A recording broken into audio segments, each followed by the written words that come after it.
فەیلسوفی گریکی دێرین دیمۆکریتس دەڵێت بەختەوەری لەناو مڵک و ماڵدا نییە، لەناو زێڕشدا نییە، بەختەوەری لەناو ڕۆحدا نیشتەجێیە. سڵاو ئازیزان، گەشتی ئەم جاری زایڵەش بە ئەمریکا و ئەوروپا و کوردستاندا تێدەپەڕێت و گوڵبژێرێک لە جوانی و فەرهەنگ و ژیان دۆستی بۆ هێناوە.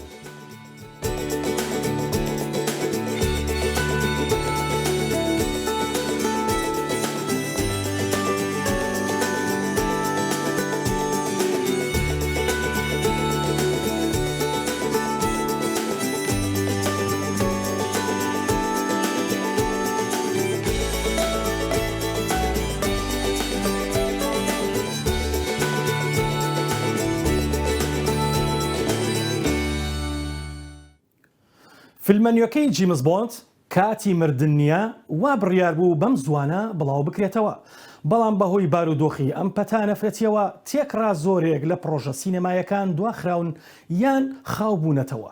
ئەم فلیمەش دواخرا بۆ مانگی دەی ئەم ساڵ. هۆڵە گەورەکانی سینەما سەرقاڵی خۆسازکردنەوەن بۆ داهاتوو.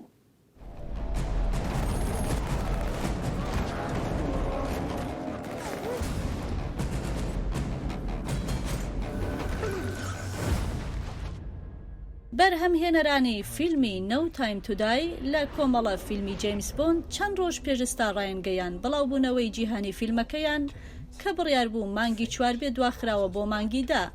نوشەستێکی دیکە بۆ هۆڵی سینەماکان کە هەوڵی ڕزگارکردنی خۆیان دەدەن لەو زیانانەی کە بەهۆی ڤایرۆسی کۆرۆناوە بەرەوکی گرتوون.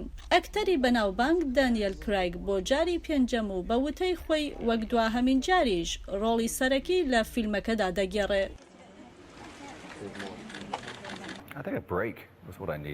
هەستم کرد پێویستم بە پشوویەکە و دواتریش پێویستم بە کاتە بۆ تەواوکردنی ئەو کارانەم کە بە ناتەواوی ماونەتەوە. فیلمی کات بۆ مردن نییە سەرەتا بڕیار بوو لەسەر شاشەی گەورە لەلایەن MGM و کۆمپانیای فیلمی کامکاس کۆرپس یۆنیڤێرساڵ پیکچرەوە لە مانگی چواری ساڵی ڕابردوو بڵاو بێتەوە، بەڵام دواتر دواخرا بۆ مانگی 11 ساڵی ڕابردوو و دواتریش بۆ مانگی چواری ئەم ساڵ کە لە ئیستاشدا ڕایگەنراوە دوادەخرێ بۆ مانگی دا. ڕامی مالیک ئەکتەری ئەمریکی مسری و براوەی خەڵاتی ئۆسکار یەکێکی دیکەیە لەو ئەکتەرە بەناوبانگانەی کە لە فیلمە نوێەکەی جیمز بۆندا ڕۆڵ دەگێڕێ. هەست دەکەم خەڵک تێڕوانینێکی بێوێنەیان دەبێت بۆ ئەوەی کە من ڕۆڵی کێ دەبینم و چۆن ڕۆڵەکە دەبینم. تێچووی بەرهەمهێنانی فیلمەکە بڕی 200 میلیۆن دۆلارە. خاوەن سینەماکان بە هیوا بوون فیلمی کات بۆ مردن نییە دەستپێک و هۆکارێک بێ بۆ گەڕانەوەی خەڵک بۆ هۆڵی سینەماکان. پەتای کۆرۆنا زیانێکی زۆری ڕوبەڕووی پیشە و بازرگانی فیلم کردووەتەوە لە ساڵی 2020دا. لە ئەمریکا و کەنەدا 80% بلیت فرۆشەکان پیشەکانیان داخستووە و هەروەها هۆڵە زەبەلاح و زەنجیرەیەکانی سینەما وەک AMC Entertainment و سینێوەرلد و سینەما مارک هۆڵدینگ زیانێکی زۆریان بە خۆیانەوە بینیوە.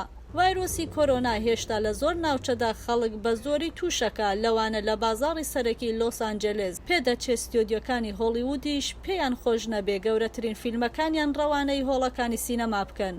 زۆرێک لە سینەماکان داخراون و ئەوانەشی کە کراونەتەوە لە ژێر سنوور و کۆتوبەندێکی زۆردا کار دەکەن. بەفراوی نووری دەنگی ئەمریکا. نزیکەی 25 ساڵە لە تاراوگە دەژی بەهۆی بەشداری لە کار و پرۆژەی مرۆیی و فریاگوزاریەکان زووبەی وڵاتانی جیهان گەڕاوە. هونەرمەندی شێوەکارە و هەڵبەستوانە و نووسەرە، خەڵکی شاری سلێمانیە و ماوەیەکی زۆرە لە ژاپۆن دەژیا و ئێستاش لە لەندەنە. تا ئێستاکە 14 پیشانگای تایبەتی کردوتەوە، ئەمە بێجگە لە بەشداری زیاد لە 50 پیشانگای نێودەوڵەتی. ئەندامی بۆردی ناوەندی هونەری ئەمریکی و ژاپۆنی و ئاسیایی و ئەفریقاییە و لە ڕێکخراوی شنەبای ژاپۆنی بۆ یارمەتی ئاوارە و پەنابەران لە کۆزۆڤۆ و ئەلبانیا و سیرالیۆن و لیبریا و ئەفغانستان و پاکستان و چەندین وڵاتی دیکە خزمەتی کردووە.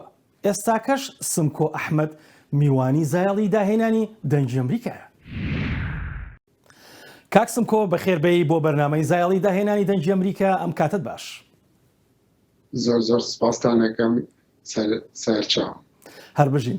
کاک سمکۆ هەڵبەت تۆ هەم وەک هونەرمەندێکی شێوەکار، هەم وەک نووسەرێک، هەم وەک هەڵبەستوان هەروەها وەک کارمەندێک یان کەسێک لە بواری چەندین ساڵە لە بواری ڕێکخراوە خێرخوازیەکانە کاری کردو و چەندین شار و وڵاتت بینیەوە بە تایبەتی وڵاتە هەژارەکان وڵاتە تازە پێشکەوتەکان و پەیوەندیکی زۆر ڕاستە و خۆت هەبوو بە خەڵکەوە پێمان خۆشە سەرەتا لە هونەرەکەتەوە دەست پێ بکەین ئەزمموی تۆ ئەزمموونێکی جیاوازە ئەم جیاوازیە لەکوێوە هاتووە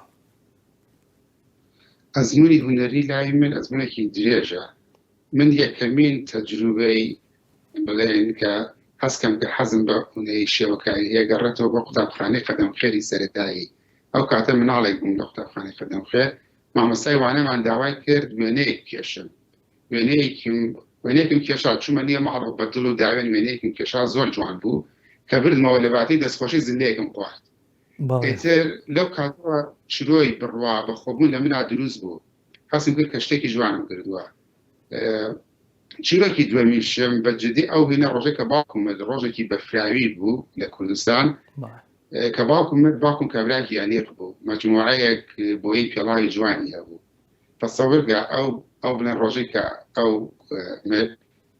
خەڵکێکی زۆر هاتە حەوشەی ئێمە و تەعزێشتیوە من لەو کاتیا چوون بە بۆیاخی خۆنەرەکانی بڵێن بۆیاخی خۆنەرەکانی ئەو کارێکم کێشان لەسێ سەرباچیەکانە گەڕێتەوە بۆ بڵێ مناڵم من لە مناڵیمەوە ئالودەی ڕەنگەکان بووم ئالودەی سروشت بووم ڕەنگەکانی پاییز ڕەنگەکانی ئاوی ڕەنگەکانی زستان یان هەستەکەم لە مناڵیەوە کۆنێکشنێکی زۆر ڕۆحی لە بینی من و ڕەنگانە هەبووە دوایەوەش لە بڵێن زانکۆ کە چوومەهێن زانکۆ زۆر زۆرم حەسر کە بڕۆمە فنونە جەمیلە لەبەخا بەزەو کاتە بەداخەوە کۆمەلگا زۆری یان کرد تەدەخلیان کرد لە ژیانی شخصی منە لەبەرەوەی من لە قوتابخانەی ڕۆشنبیر یەکەم بووم مۆستاڵە دەرەجەیەکی زۆر مێنا بوو کە بازی کولێ فنونم کرد مامۆستاکانمان وتیان کاکە تۆ شێت بووی کە خەڵکی نێخواخواتی و دەرەجە بێنە بڕاتە کولێ توو بۆ هەندەسە و نازانم چی ئەو هینە بڵێن خەڵجارێکی تریش لەبار براکە من بڕۆمە بڵێن بوارێکی ئەکادمی هونەری شێوەکاری بخوێنم بەس من هەر کۆڵم نەیە لەگەڵ ڕەنگەکانە لەگەڵ دینەکانە فۆرمەکانە بەردەوام لە عاشقا بووم هەتا کۆ بوارم بۆ هەڵکەوت کە لە ساڵی 96 چوومە ژاپۆن دەبێت توانین بە ئازادی خۆم هونەری شێوەکاری بخوێنم لە زانکۆی تۆکیۆ هەر لە پاڵەویشە ماجستێرم خوێن لە هەندسەی مەدەنیە بەس ئیتر هونەری شێوەکاریەکە بۆ من کۆنێکشنێکی ڕۆحیە یعنی شتێک نییە ڕەبط بێت بە بیزنس و ژیانی منەوە بۆیە هەردەم حەزم کردە هونەری شێوەکاری هەر وەکو هیوایەتێک بمێنێتەوە کە من بتوانم لە ڕێی هونەرەوە تعبیر بڵێن لە خۆم بکەم زیاتر بنیش هونەر وەکو بڵێن شێوەیەکی تێراپی سەیرەکەم وەکو ئەو بڵێن کاتێک کە لەسەر کانڤاسێک کارێکەکەی هەستەکەم کۆنێکشنێکی ڕۆحی دروستە بێت لە بینی من و کانڤاسەکەیە ئینەرجیەکەی لە بینی من و کانڤاسەکەیە ئەو ئینەرجی لە ڕێی کارێکەوە بگەن ببینەر کاکسم کۆ هەڵبەت گەشتینە ژاپۆن حەزەکەم بۆ بینەرانی دەنگی ئەمریکا باسی ئەزمموی خۆتمان بۆ بکەی لە ژاپۆن هەڵبەت ڕەنگە ژاپۆن وەکو وڵاتانی دیکە نەبێت سەختە بۆ هەم بۆ پەنابەرە و هەم بۆ هونەرمەندیش بەڵام تۆ بۆ خۆت توانیت کۆمەڵێ کاری ڕژد و کاری جوان هاوکە هەر لە بواری هونەریە لە بواری خێرخوازیە لە بواری خراوەکانە بکەی ئەم ئەزممونە زۆر گرنگە بۆ بینەرانی دەنگی ئەمریکا زۆر بڵێن ڕاستە تەجروبەی یابان هەر وەکو خۆری شخصی خۆم هەرۆکو هونەریش کارێکی جەزری کردو لە ناخوێحساسی منە کە من چوومە یابان بە کوڕێکی ڕەفیقم دەوتم کاکە خارجەکەی من لە خارجەکەیەوە ناچێت خارجەکەی من هەر تەواو خارجە کوردێکی لێ نییە یعنی جادەیەکی شارە نەبوو بڵێ من نیە مێمۆری مەبێ لەگەڵیا شوێنێک نەبوو کەسێک بڵێ نەبوو بیناسم بیرەوەرێک مەبێ لەگەڵیا یعنی بە تاک و تەنیا خۆم بووم بۆیە بەڕای من لە هێن بڵێن ژاپۆن من یەکەم جار خودینێ خۆم کرد ناسی هونەری بڵێن هونەرەکەشم بە شێوەیەکی زۆر جیاواز بڕا لەبەری کوردستان وڵاتێک بوو لەناو شەڕ و ئاژاوە و ئەگە سەری کارەکانی کوردستانم بکەیت زیاتر سەبارەت بە جەنگ و نەهامەتیەکانی زانم من هەردەم بڵێن حەزەکەم کارەکانم هەوێنی کارەکانم دەنگی ئینسانە بێدەنگەکانی جیهان بێت با بگەڕێنە سەرەوەی کە دوایین پرسیارم سەبارەت بۆی پرۆژەی تازەت لەم بارودۆخی کۆرۆنایە و لەم بارودۆخی کەرەنتینە و هاوکات داخستنی زۆرێک لە گەلەریەکان زۆرێک لە سینەماکان زۆرێک لە ڤیستیڤاڵەکان بە حەقەت ئایا پرۆژەی داهاتوو چییە و ئێستا کەش سەرقاڵی چین بۆ ئەوەی بینەرانی دەنگی ئەمریکا ئاشنابن بۆی کە ئێستاکە سمکۆ ئەوێت چی بکات؟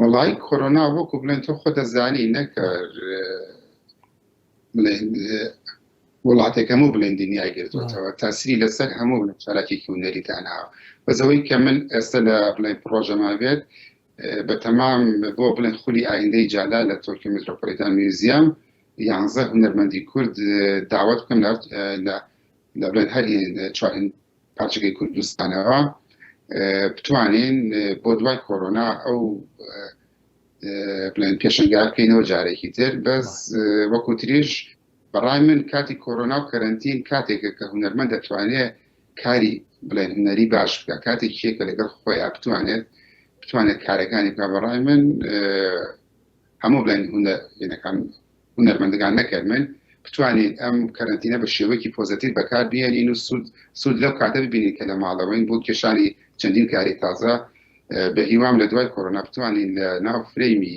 مۆزەخانەیەکە یاخود گەلێرێکە لە شوێنێک پێشکەشی بکەین و بتوانین چەند بڵێن بابەتێکیش لەسەر کۆرۆنا بکەین من بڵێن خۆم چەند کارێکم کردووە لەسەر کۆرۆنا بە ناوی کۆڤید we will never give up مەجموعەیە کار کە بۆ بڵێن مێژوش بتوانین داهێن کە جیلێکە بووە بەدەزم بڵێن ترسناکەوە کردو ئازارمان چەشۆ بەس بەردەوام داهێنان هەیە داهێنان هەرگیزی ناوەستێ. زۆر سپاس کاکسمکۆ بۆ کاتی پێت بەخشین. زۆر سپاس. هەر بژین.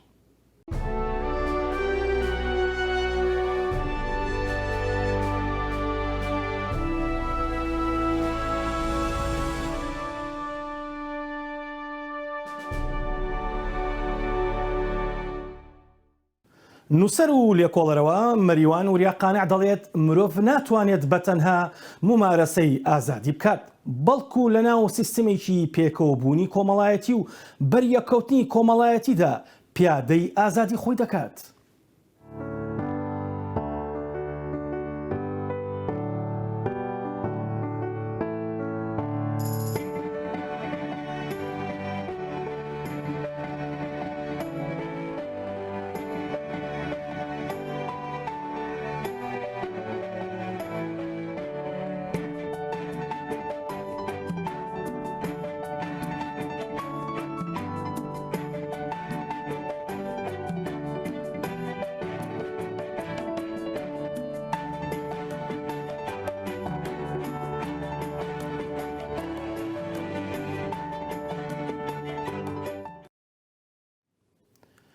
هەندێک لە هونەرمەندەکان پێیان وایە لە نێو هەموو شتێکدا هونەر ئامادەگی هەیە لە ئاو لە خاک و لە ئاگر و لە بەفریشدا لە فەڕەنساش لە بەفر چەندین شاکاری جوان دروست دەکەن. 38مین پێشبڕکێی پێکەری بەفر لە شاری ڤالیۆری فەڕەنسا سەرڕای گرفتاریەکانی پەتای کۆڤید-19 و نیگەرانیەکانی پەیوەندی و سازکردنی فیستیڤاڵ لەوبارەیەوە. بەڵام پێشبڕکێکە هەر سازکرا و هاوکات 15 تیمیژ ڕکابەری یەکترین لە پێشبڕکێکەدا و تاشە بەفرە بەستوەکان بە بەرزی 4 مەتر بۆ هەر یەکە لە تیمەکان ئامادەکراوە و خەڵاتی یەکەم بۆ لینۆڤێل دوسایلینگس بوو کە لەلایەن ستێفانی ڕابوسۆس و بینۆید میسنیەر و ئۆلیڤەر چەتەلێنەوە دروست کرابوو. شێوەکار و موزیکژەن و دیزاینەرە بەشداری چەندین پرۆژە و پیشانگای هونەری کردووە چەندین بەرهەمی موزیکی خۆی و هاوبەشی ساز کردووە بەشداری دەیان پیشانگای تایبەتی کردووە یەکێکیشە لە دامەزرێنەرەکانی تیپی مۆزیکای سەهەند ڕێباز مەجید بۆ زایەڵە میوانی دیاری محەممەد بوو.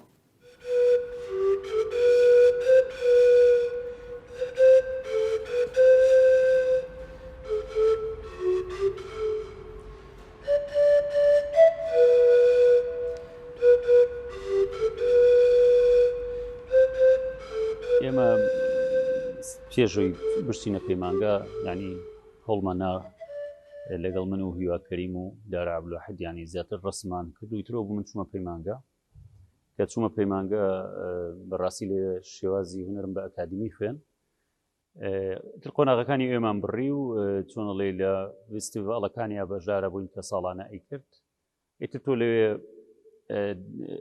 هونەرە خوێنی هونەری وێنە کێشانە خوێنی تا تەواویەکەیت پاژەوەی ئەو کاتە تەواوەکەی لەو ماوەی تەواوەکەی لە وێنە کێشاندا ئیتر لە دواوە تۆ حڕی تۆ سربەستی لەوەی چ مەدرسەیەک چ قوتابخانەیەک ئەگریت ینی خۆتی تا دۆزیتەوە بەڕاستی من خۆم لە ئوسترا تا دۆزیەوە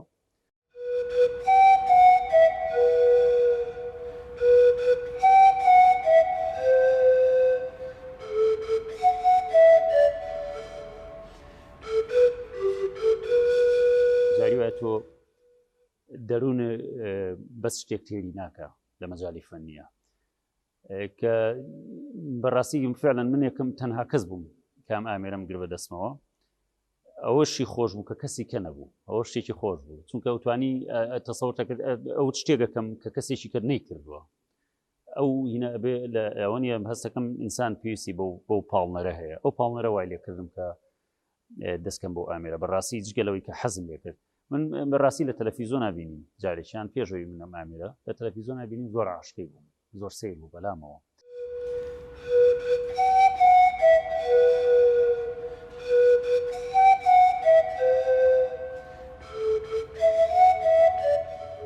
بەڕاستی ئیتر دوای زۆربەی برادەرەکانم ئێران بەجێهێش ئیتر من فەرقێکی زۆر لە ئەبستراکت هەمامەوە پێویستی بەوە کرد تۆزە دەرچم لەو قاڵبە بێمە دەرەوە لەو قاڵبە لەوەی کەیتر منەوەیتر لەسەر لەو حەئیش نەکەم لەو حاوڵە لە ناو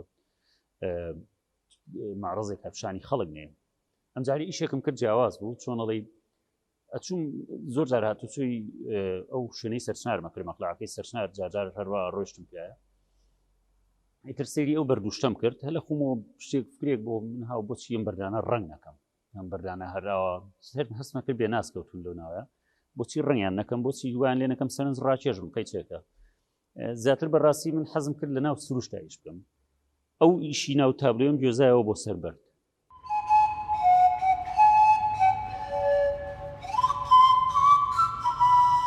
خانمە گۆرانیبێژی کورد لە شاریوان ئەیلولکایە گۆرانیە کوردیەکان دەکات بە ئۆپێرا لە تۆڕە کۆمەڵایەتەکاندا بڵاوی دەکاتەوە لە ماوەیەکی کەمدا بەدەنگە خۆش و ناوازەکەی هەزاران هەواداری سەرسام کردووە بە دەنگ و تەرزە هونەریەکەی کە زۆر جیاوازن.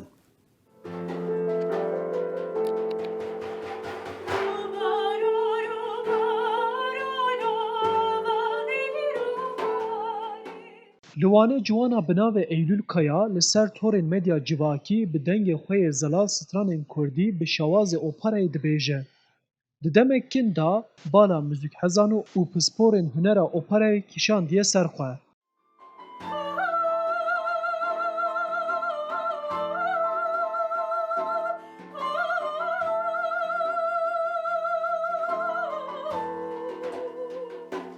Kaya 18 salî ye û li Enqerê beşa antropolojî ya zanîngeha Hacettepe dixwîne. Wê heya niha qet perwerdehiya strangotinê nestandiye. Lê malbata wê ji Culemêrgê ye û di nava malbata wê de dengbêj hene. Kaya dide zanîn ku di aliyê stranbêjiyê da bandora malbata wê pir li ser wê kiriye. Zarokatî heta vê gavê ez her tim stranê dibêjim. Lê ser tora civakê YouTube jî evê me hekînî ve ez dibêjim. Bu rastî muhevî netgir li gelek tiştên baş hatin gotin. Ez gelek keyfxweş bûm û ez gelek motive bûm. Kaya her wiha ji destê xwe yê rastê astengber e û da ku bikare destê xwe bikar bîne wek fîzyoterapî dest bi gîtarê kiriye. Ev jî bo stranbêjiyê bûyê sedemek baştir.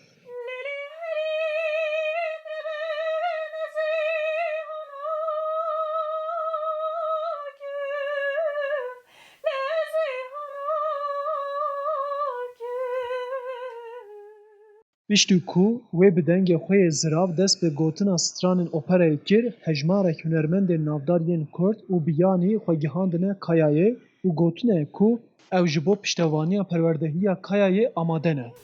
Hinek li min geriyan, hinek li peyam şandin, minak Nizamettin Arınç, Pervin Çakar. Lê ez dixwazim tiştekî din bêjim. Bi seyestere miravekî pir heyecan min dengê xwe, qabiliyeta xwe min nas kir. Ev kes jî li Kolînar akademisyen Nurdan Şarman e. Li ser kanala wê ya YouTubeê stranên kurmancî, zazakî, ermenkî, tirkî û îngilîzî hene. کایا دixwaze herî zêde li ser Kurdî xwe pêş bêxe û nasnameyê gelê Kurd bi hunera operayê bide naskirin. Ez dixwazim Kılamı Stranan Kurdî gel dengê xwe soprano mîna operayê bêjim. Ez dixwazim dengê xwe kelapora müzîka Kurdî bigihînim dinyayê. Hin strana bi laviyekî nû bi kompozisyonekî nû bêjim.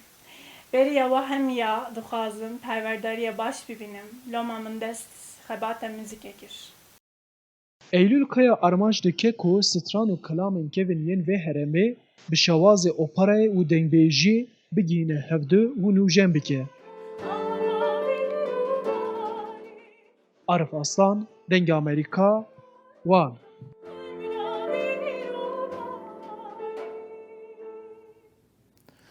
زۆربەی شار و وڵاتە پێشکەوتۆکانی جیهان لە ڕێی دەوڵەمەند و خەڵکە ژیان دۆست و خێرخوازەکانەوە گەشاونەتەوە.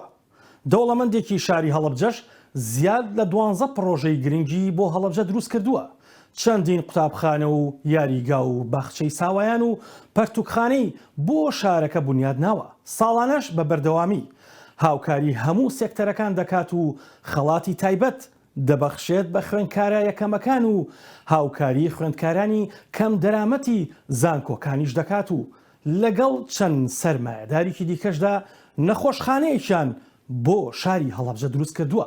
فەرحان هەورامانی بۆ زایاڵە ئەم راپۆرتەی بۆ ناردوون.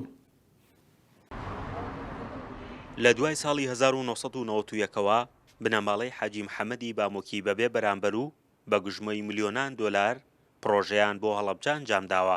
ڕادستی بەڕێز حکوومەتی هەرێمی کوردستان ئاسۆی حاجی محەممەد دیارترین ئەندامی بنەماڵەکەیانە کە ساڵانە پرۆژەی گەورە و نوێ دەهێنێتە هەڵەبجە. ئێرە قوتابخانەی ئاسۆیە نوێترین پرۆژەیانە و کە بە گوژمەی زیاتر لە $1,400,000 بنیادیان ناوە و پێشکەشی هەڵەبجەیان کرد. ئاسۆ وەکو سەرمایەدارێکی ئەم پارێزگایە هەمیشە لە خزمەتی پرۆسەی پەروەردە و تەواوی سێکتەرەکانی تر بووە. لە ساڵی 90 کاتی هەڵەبجە لەگەڵ زەوی تەخت بوو سەرەتا قوتابخانەی بورهانی حاجی محەممەدیان دروست کردەوە، پاشان کتێبخانەی گشتی هەڵەبجەیان دروست کرد و لە 2010 باخچەی ساوایانی شەونمیان بۆ مناڵانی ئەم پارێزگایە دروست کرد و وەک جەنابیشتان بینیتان لە 2020 قوتابخانەی ئاسۆی حاجی محەممەدی دروست کردەوە بە تەواوی پێداویستیەکانەوە. لە سەروبەندی نەبوونی نەخۆشخانەی تایبەت بە ڤایرۆسی کۆڕۆنادا لەگەڵ چەند سەرمایەدارێکی دیکە پرۆژەی بنیادنانی نەخۆشخانەی وەفایان ڕاگەیاند. بەڵێ لە سەرەتای بڵاوبوونەوەی ڤایرۆسی کۆرۆناوە وەک خۆتان ئەزان هەڵەبجە هیچ جێگایەکی نەبوو بۆ داخڵکردنی نەخۆشەکان کە ڕەوانەی سلێمانی ئەکران نەخۆشەکانمانە هەم فاسەکانیشان. بەڵێ کاگاسۆ لەگەڵ کۆمەڵێک پیاوی کە هەر لە سەرەتای ڤایرۆسەکەوەسان بە دروستکردنی ئەم نەخۆشخانەیە کە پشتی شێری بەرکەوت کاگاسۆ لە دروستکردن و بنیادنانی ئەم نەخۆشخانەیە. ئێستا لە هەڵەبجە کتێبخانەی گشتی و یاریگاکانی فوتساڵی شنەروێ و ئەشکەوڵ و باخچەی منداڵانی شەونم و قوتابخانەی بورهان و مزگەوتی حاجی محەممەد و کارگەی ڕۆنی ڕاسان بەشێکن لە پرۆژەکان بنیادنانەوەی قوتابخانەیەکی دیکەشیان دەست پێ کردووە. هەر لە پاکردنەوەی گەڕەکەەکانی هەڵەبجە و کاتەچووکە هەڵەبجە تەواو وێران و خاکەکەی سوتما کرابوو، پاکردنەوەی گەڕەکان لەوە پرۆژەکان دەست پێکە، دواتر کتێبخانەی گشتی، دواتر مزگەوت، قوتابخانەی بورهان، دواتر هۆڵێکی تایبەتی بۆ نەپرسەکان، دواتر قوتابخانەی شەونم، دواتر ئەم قوتابخانە و پاشان چەنا پرۆژەی خێرخوازی تر سپۆنسەری خوێندکارانمان هەیە هەبووە چەند ساڵێک لە ساڵی 2002 تا 2011 و ئێستش هەنێک لە پرۆسەکانمان بەردەوامە. وە خەڵکی هەڵەبجە دەڵێن هەڵەبجە وەک پارێزگایەکی نوێی کوردستان و ناوچەیەکی سنووری وەک پێویست خزمەت نەکراوە. لە چەندین بەرواری مێژووییدا ناوچەی شەڕەگەورەکان بووە و وێران بووە.